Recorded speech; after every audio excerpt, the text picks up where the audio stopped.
Hi, I'm astrologer Judy Vitale with ReadTheStars.com, and I am here today to talk about the big event of the week. No, not all the hockey games. No, not all the new baseball games. But the royal wedding! Yeah, hey, you know, royal weddings don't happen all that often, and this is a huge one that's coming up. This is someone who actually has a very close shot at maybe even being the next King of England, if not the next to the next King of England. And the lovely lady he has been dating for 9 years, Kate Middleton. On the site, I have an article that was originally edited by my friend Carrie Sloan and posted on Lemon Drop when it was still part of AOL.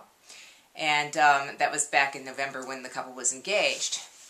And then I wrote an article about the wedding itself and how the wedding is timed. The first article is a love cast for the two of them. And what it says, basically, is that he is a Cancer and she is a Capricorn. Cancer and Capricorn are a natural, automatic match. They fill one another's needs. Cancer has the mommy energy.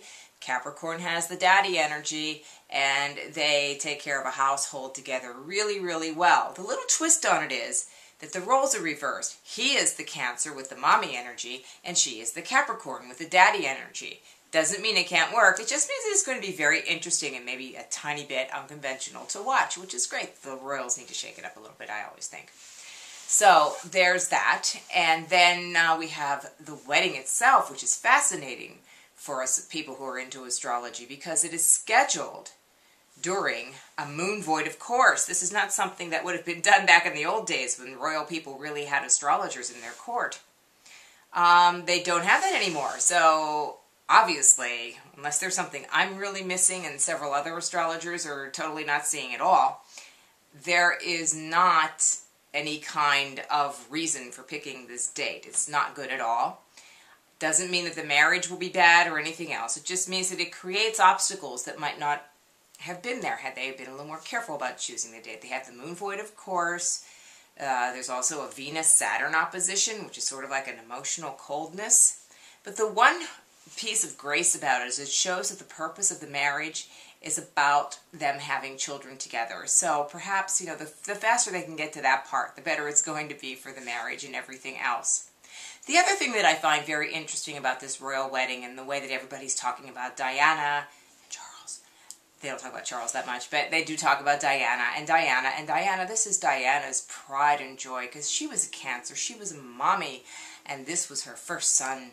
Oh, she loved him so. She really did. And, you know, William remembers his mother very well, I'm sure. And he gave the ring to his bride that William's father gave to Diana when they were engaged. It's the exact same ring. And everybody says how Diana's shadow will be kind of, you know, just watching over the whole thing. Well, it's interesting to me because when you think back on it, it's a 30-year thing. It was 30 years ago that the two of those people got married.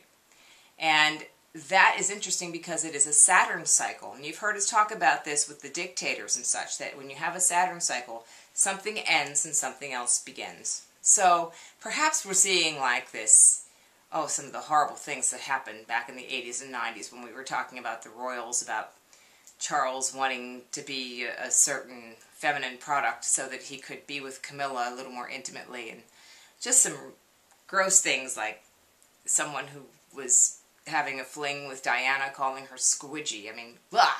It was just awful. Things that we didn't really want to know. The underside, the darkness, the horrible scandal stuff. Maybe that'll come to an end and we actually have two decent people getting married here.